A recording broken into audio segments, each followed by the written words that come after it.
It's hard to even know where to begin, but I feel like I need to get this off my chest and maybe, just maybe, find some clarity. I'm sorry if this comes across as a ramble, there's just so much to unpack. Hopefully, you guys could guide me in the right direction because I'm at a loss. I'm 30 years old, and I've been married to the love of my life, Jake, who's 34, for 8 incredible years. We have 2 wonderful children, a 6-year-old daughter and a 4-year-old son. Life was pretty close to perfect. We had a cozy home, a stable routine, and a deep connection that I thought was unshakable. Our days were filled with the usual ups and downs of family life, but overall, I couldn't have been happier. But everything changed 2 years ago, thanks to my older sister, Lily. Lily is also 34, and while our lives started out similarly, they've taken drastically different paths. Lily's experience with relationships has been, to put it mildly, extremely rocky. Until recently, she had been single for quite a while, and there's a very solid reason behind that. As much as it pains me to say it, Lily is a bit of a red flag when it comes to relationships. Her behavior can only be described as that of a neurotic narcissist. She has a habit of sabotaging her relationships, often pushing people away with her erratic and manipulative tendencies. Lily's relationships always seem to start off well enough, but they sadly, never last. She's got this way of getting too intense, too quickly, and then things start to unravel. I've seen it happen time and time again. She'll meet someone, they'll start dating, and then she'll start picking fights over the smallest things, or she'll become so possessive that the guy feels suffocated. Before long, it's over, and she's left wondering why she can't find someone who'll stick around. It's hard to watch, especially because Lily often takes her frustrations out on me. She'd come over to my place, venting about how she couldn't find a man like Jake, and it was clear that there was a lot of resentment there. She'd say things like, "Even you found a man, why can't I find someone like Jake?" I tried not to take offense to that because I knew she was in a bad place, but it was hard not to feel like her words were a dig at me. Despite everything, I still love my sister. I've always hoped that she would find the man of her dreams and finally be happy. I even tried to set her up with a friend of Jake's once, thinking they might be a good match. But Lily's strange and off-putting behavior quickly put an end to that idea. She was so intense and controlling that I realized it wasn't worth risking my friendship over her. Yet, despite all of this, I continued to hope that Lily would eventually find happiness. Unfortunately, it became very clear that Lily didn't feel the same way about me. 2 years ago, Jake and I were celebrating our 6th wedding anniversary with a big family barbecue at our parents' house. It had been a while since the whole family had gathered to do something, so everyone was having the time of their lives. Our children were playing with their cousins, and the atmosphere was filled with laughter and joy. It was one of those rare moments where everything felt perfect, and I was surrounded by the people I loved most. As the evening wore on, Lily pulled me aside. At first, I thought she was going to give me a heartfelt anniversary wish. She congratulated me, and I thanked her, feeling a bit surprised by her genuine tone. I asked her what she'd been up to lately, knowing that she had a new boyfriend, so I inquired about that as well. But instead of the casual chat I was expecting, Lily's demeanor changed.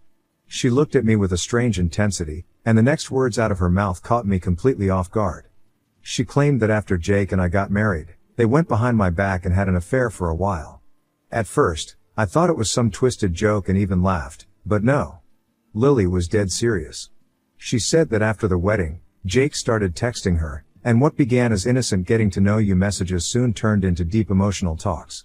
According to Lily, Jake confided in her that he and I were constantly fighting and arguing over little things. She claimed that he would ask if they could meet, and that's when the affair supposedly began. Her words left me feeling nauseous. The idea of Jake, who had always been devoted to me and our family, being unfaithful was something I couldn't even fathom. Lily said that she had kept this a secret this whole time but could not pretend anymore. But the way she presented it, so calmly and confidently, shook me to my core even more than the actual news. For a second, I started thinking of all the scenarios. Did Jake really cheat on me? That too with my own sister. And now, are we supposed to get separated? What about the kids? It took me a minute to gather my thoughts, but then I asked Lily if she had some proof, so that Jake could not get away with lying. And that's where she faltered. Lily said that she definitely had a bunch of evidence, but as her sister, I should trust her with or without that. That was when it hit me. Lily was lying. She could fool mom and dad, but I had observed her for years and I could easily tell by now when she was being dishonest. When she realized that I might be onto her, she started crying. Then came her lecture with stuff like, "I cannot believe you don't trust me and I told you for your own good." Lily went ahead and told our parents the same story. Very soon, all of our friends and family circled us and Lily started screaming at Jake about how he cheated on me with her, and even though she didn't want to be part of anything, he blackmailed her. My husband was confused as well. Just like me, he also thought at first that this was some sort of unfunny joke, but when Lily started screaming like a maniac in front of everybody, things became pretty serious. I hoped my parents would help me in doing the damage control. After all, even if Lily's story was true, I would have been the heartbroken one. But to my disbelief, my parents sided with Lily without even caring about our surroundings. Dad started to scream at Jake, saying that he had played with Lily's feelings. I felt abandoned. My own sister was telling me that she had an affair with my husband of 6 years. Even though I knew that it wasn't true, no wife likes to hear this type of stuff. Moreover, had her story been true, my father cared more about Lily's feelings than about me, a wife and mother, who would have lost her husband. When we returned home that day, Jake discussed everything with me. I trusted my husband and I knew he wouldn't betray me like this. Before anybody thinks I'm gullible, let me tell you, Lily has a history of lying. She has sabotaged several of her relationships in the past over petty lies. In fact, the reason why Jake's friend broke up with her was because she would randomly accuse him of cheating on her. She would plant her own stuff at different places in the apartment and then question him if he had brought other girls to his place and then have a screaming match. And when finally, he was exhausted, she would tell him that it was just a test. The incident with us just proved this was a pattern for Lily. So, I chose to believe my husband. What followed were the worst days of my life. My parents refused to hear our side of the story, choosing instead to believe Lily's version without any evidence. Our once close-knit family was shattered. Jake and I found ourselves isolated, and the atmosphere during family gatherings became unbearable. My parents treated me with cold suspicion, and Jake was outright ignored. Lily, on the other hand, seemed to thrive on the chaos she had created. She played the victim, soaking up the attention and sympathy from everyone around her. It was as if she enjoyed seeing the destruction she had caused in my life, and the more I tried to defend myself and Jake, the more she twisted the narrative to make us look like villains. I tried to reach out to my parents, to explain that there was no proof of Lily's claims, but it was no use. They had made up their minds, and their loyalty to Lily was unwavering. Mom even accused me of being in denial, of choosing Jake over my own sister, and it broke my heart. I couldn't understand how they could turn their backs on me so easily, how they could believe Lily's lies without question. Eventually, the tension reached a breaking point. Jake and I made the painful decision to distance ourselves from my family for the sake of our mental health and our children's well-being. It was an incredibly difficult choice, but we couldn't continue living under the shadow of such a hurtful lie. After a while, this became our new normal. As I said, it was hard but not impossible. I accepted the fact that I did not need my parents' approval about everything in my life. And if they want to support Lily's lie, then be that as it may. But just when I thought the drama was finally behind us, something happened that stirred everything up again. Out of the blue, I came across a post on Facebook. And guess what? Lily got engaged. She had posted a series of pictures with her new fiancé, a man named Mark, along with a long, sentimental caption about how she had met the love of her life. She went on to describe how Mark had come into her life during what she claimed was the hardest time she had ever faced, a time of pain and betrayal. Ironic, huh? Reading those words made my stomach churn. The hypocrisy was astounding. Lily had painted herself as a victim, using the very lies she had told to garner sympathy and admiration from our extended family and friends. As I scrolled through the comments, I saw that many of our relatives, who had mostly sided with her during the fallout, were congratulating her and offering their support. Some even made snarky, passive-aggressive remarks that were clearly aimed at me, saying things like, "Good for you for moving past that toxicity, you don't need that in your life." It was infuriating. These people had no idea what really happened, yet they were quick to applaud Lily for her supposed strength and resilience. I felt a familiar sense of betrayal, not just from Lily, but from the entire family that had chosen to believe her lies without question. It was as if they had completely erased me from their lives, all while continuing to support someone who had caused nothing but pain and destruction. But what bothered me even more was the fact that Lily was now engaged to a man who had no idea about the kind of person she really was. I couldn't help but feel sorry for Mark, knowing that he was being manipulated by the same lies that had torn my family apart. I wondered if Lily had ever told him the truth about what she had done, or if she had continued to spin her web of deceit to ensnare him as well. At first, I was tempted to reach out to Mark and warn him, to tell him about the kind of person Lily really was. But I quickly realized that it wasn't my place to interfere in their relationship. Mark would have to learn the truth on his own, just as I had. Still, I couldn't shake the feeling of dread that came with knowing Lily was once again manipulating those around her for her own benefit. In the days that followed, I tried to push the news of Lily's engagement out of my mind. But it wasn't easy. Suddenly, I started to notice a string of missed calls from an unknown number. At first, I thought it was just spam, so I didn't pay much attention to it. But the calls kept coming. I was busy with work and the kids, so I didn't have time to pick up. Finally, during a break at work, I decided to answer. What greeted me on the other end of the line was a screaming Lily. She didn't hold back, hurling every insult and slur she could think of at me. It was like a flood of anger and rage, completely unfiltered and unrestrained. I tried to get a word in, to ask her what was going on, but she wouldn't let me speak. It was only after what felt like an eternity of listening to her tirade that I managed to get her to pause long enough to ask what had happened and why was she so angry. There was a moment of silence on the other end, and then she screamed, "How could I pretend to be innocent after everything I had done?" Before I could respond, she hung up. I was left in a daze, trying to make sense of what had just happened. My mind was racing with possibilities, but nothing made any sense. What could I have possibly done to make Lily this furious? I had stayed out of her life, given her the space she clearly wanted, and had done nothing to provoke her. There was only one person I could think of who might have some insight into this situation: my Uncle Tom. He was one of the few family members I was still in touch with, and he had always been a voice of reason in the middle of all the chaos. I called him, hoping that he could shed some light on what was going on. The only person I could think to call was my uncle, the one family member who hadn't turned his back on me during the entire ordeal. He had always been a voice of reason, someone I could rely on for the truth. When I explained what had just happened, he told me what Lily had conveniently left out. Apparently, Mark, her fiancé, had called off the engagement. The reason? He had uncovered the so-called affair between Lily and Jake through the family gossip. Mark, being the decent guy he was, had been doing some digging into a conflict he had noticed between Lily and me. When he learned about the affair, he was understandably furious. The problem was, he didn't know it was all a lie, a fabricated story Lily made up to gain attention and sympathy. Things took an even more dramatic turn shortly before the engagement was called off. Mark, Lily's fiancé, had been sensing that something was off in their relationship. Lily's erratic behavior had raised some red flags for him, and he couldn't shake the feeling that there was more to the story. Driven by his suspicions, Mark decided to check Lily's phone. What he discovered was a shock to everyone. Lily had been cheating on him. She had been meeting up with this guy she met on a dating app, and let's just say the conversations weren't just friendly banter. Mark, who was well off and seemingly perfect in Lily's eyes, was someone she wasn't willing to lose. Lily had no choice but to come clean. She confessed to Mark that there was no affair with Jake, that it was all a story she had made up.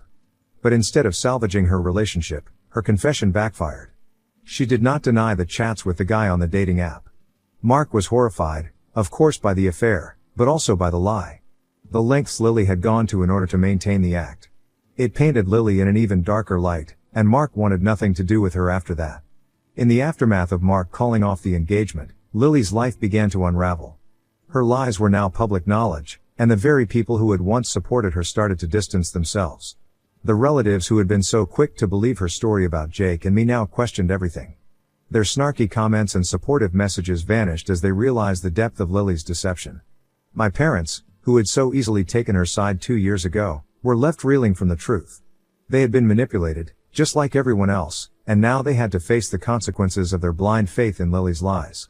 Now all of my family is trying to reconcile with me and my husband. Even after everything that's happened, there's a part of me that feels guilty. Maybe it's because, in my anger and hurt, I haven't spoken to Lily or my parents since the engagement was called off. I didn't reach out to see how Lily was doing after Mark left her. She's my sister, and despite everything, I still feel some responsibility for her well-being.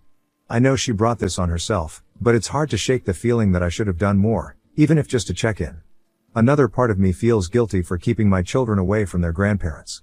They don't know the full story, of course, but they've started asking questions about why we don't visit Grandma and Grandpa anymore. They miss them, and it breaks my heart to see them so confused. But how can I expose them to people who sided with a lie that nearly destroyed our family? So, I'm left wondering, Ida, for cutting my family off and not reaching out to Lily, even after her engagement fell apart? Should I have done more to mend the broken relationships, or am I justified in keeping my distance to protect myself and my family? Update 1. Hi guys, how are you? It's been a while since the whole ordeal with Lily and Mark, and while things have mostly returned to normal, there's still some tension that I can't seem to shake. After the truth came out and Lily's engagement was called off, I thought we'd finally be able to move on. But now, it seems like everyone in my family is trying to reach out to us as if they suddenly realized the gravity of what they believed and the damage it caused. My aunts and cousins, who were quick to take Lily's side when she accused Jake of cheating, have started calling and texting me regularly. They're all expressing their regret for doubting Jake and me, saying things like we should have known better or we never should have believed it without hearing your side. Part of me wants to believe their sincerity, but another part of me feels like it's too little, too late. Where were they when we needed their support? My parents, of course, have been the most persistent. They've been calling and leaving voicemails almost every day, and it's clear they're desperate to reconcile. They've even shown up at our house a couple of times unannounced, but Jake and I didn't answer the door. I finally picked up my mom's call once, thinking maybe I was ready to hear her out. But the first thing she said was how much she missed her grandchildren and how she couldn't wait to see them again. That really hit a nerve. The fact that her primary concern was seeing our kids, rather than acknowledging the pain Jake and I went through because of her blind belief in Lily's lies, angered me. It felt like she was more interested in getting back what she lost, the relationship with our children, than truly making amends for the hurt they caused. The motive to reach out should have been an apology, a genuine acknowledgement of the harm they did to our family, especially to Jake, who had been dragged through the mud by their accusations. In the meantime, I received a message from Mark, Lily's ex-fiancé, through Instagram. I was a bit surprised to hear from him, but we ended up having a nice chat. Mark was incredibly apologetic about everything that happened, expressing his regret for not speaking up sooner when Lily made her accusations. He told me that he had believed something was off but didn't want to make waves or hurt anyone more than necessary. It was clear that breaking things off with Lily had hit him hard, too. He mentioned that he had genuinely cared for her and had hoped their relationship would work out, but how could he spend his life with someone who was just straight up a con woman? I assured Mark that he did the right thing by breaking off the engagement and that he would eventually meet someone better who wouldn't put him through what Lily did. I could tell he was still processing everything, and I sympathized with him. After all, he was another victim of Lily's manipulations. Interestingly, while my family has been trying to reconnect with us, Lily has gone completely MIA. After the big reveal at the engagement party, she seemed to dig herself into an even deeper hole.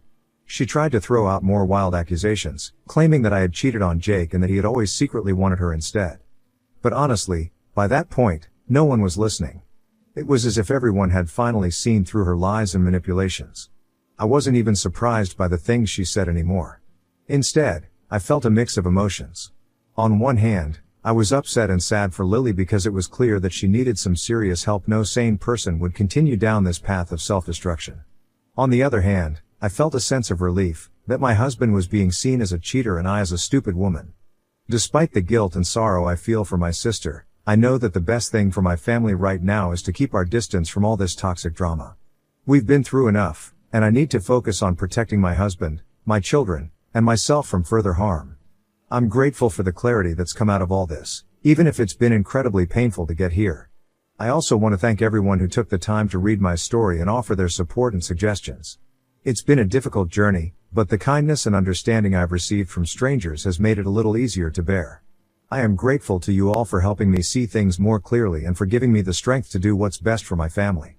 Update 2. Hi everyone. The past week has been incredibly rocky, so my family and I decided to take a much-needed mini vacation. It was a good way to clear our minds and focus on each other after everything that's happened. I also took some time to go through all of your comments on my previous posts, and I just want to say thank you. Your insights and support have really given me a better perspective on this whole situation. One thing that really stood out to me was the number of comments about Lily's strange obsession with my husband, Jake. Now that you all have pointed it out, I can see that there were always signs, but I just didn't connect the dots back then. When Jake and I first started dating, Lily had a lot to say about it, more than I realized at the time. She would always call him smart and dashing, which seemed like harmless compliments, but they were often followed by comments that now feel a bit off, like how I managed to get him or how he was so out of my league. I shrugged it off as her usual teasing, but looking back, there might have been more to it. Anyway, moving forward, I have to mention that my parents have not stopped trying to contact us. They've given us hundreds of calls and texts, and while I'm still angry about what happened, I've decided to let them visit us. I know their primary motive is to see the kids, and I've come to terms with that. After everything, I've realized that I won't deprive my children of their grandparents, even if I'm not ready to fully reconcile with them myself. The truth is, while my parents may not have been the best at supporting me, they've always been loving grandparents, and my kids adore them. The visit isn't going to be easy, and I'm still not sure how I'll handle seeing them face to face after all that's happened. But for the sake of my children, I'm willing to give it a try. I'll make sure to set boundaries and protect my own mental health, but I can't deny the bond they share with their grandparents. Hopefully, this visit will provide some clarity on how to move forward from here. Thank you again for all your support and advice. I'll keep you posted on how things go. Update 3. Hello people, hope you're doing better. I wanted to give you all an update on how things have been since my last post. My parents did end up visiting us, and while I was nervous about how it would go, I have to say it was better than I expected. Things were awkward at first, as I had anticipated, but my kids quickly broke the ice. They were beyond happy to see their grandparents again, and their excitement helped to lift the tension in the room. It was clear they had missed them just as much as my parents had missed them. As we settled in, the kids, in their innocent way, asked where Aunt Lily was. It was a question I knew would come up eventually, and it brought a moment of uncomfortable silence. We all kind of avoided the topic at the time, trying to keep the mood light. But later, when the kids were busy, I decided to ask my parents directly where she was. They told me that Lily was back at their place after disappearing for a while and that she wanted to apologize to me. I found it hard to take that seriously, though. After everything she's done, an apology felt somewhat meaningless. Moreover, Mark, her fiancé, was the one who deserved the biggest apology, after everything she had put him through. I suggested that instead of wasting time on apologizing, they should consider getting her into therapy. The way she acted lying so blatantly and destructively wasn't just a simple mistake. She behaved like a pathological liar, and at times, it seemed she was inches away from being considered a psychopath. Some might say, she is one. If there's any chance of her recovering from this situation, professional help is essential. Interestingly, throughout this whole ordeal, Jake and Mark have fostered a surprising friendship. They started hanging out and discovered that they shared a lot of similar interests. Jake keeps Mark updated about what's happening with us, and it's been nice to see them both support each other in different ways. Mark, being the mature guy that he is, has started to move forward with his life. He didn't deserve what he went through, but that's all we can do as humans: move on and try to find peace. All in all, I think we're on a path towards some kind of resolution. Things won't ever be the same, but I'm a tiny bit optimistic that they can get better. If the universe works in our favor, we might not return to the way things were, but we could reach a place that's good enough, a place where we can rebuild some trust and move forward without the weight of the past holding us back. We've learned valuable lessons about the importance of open communication, the dangers of jumping to conclusions, and the power of forgiveness, both giving and receiving it. While we're not fully healed yet, we feel we're on the right path. Thank you again, Reddit, for your support and advice throughout this challenging time. Your perspectives have been invaluable in helping us navigate this complex situation. We'll continue to take things one day at a time, prioritizing our mental health and the well-being of our children as we move forward.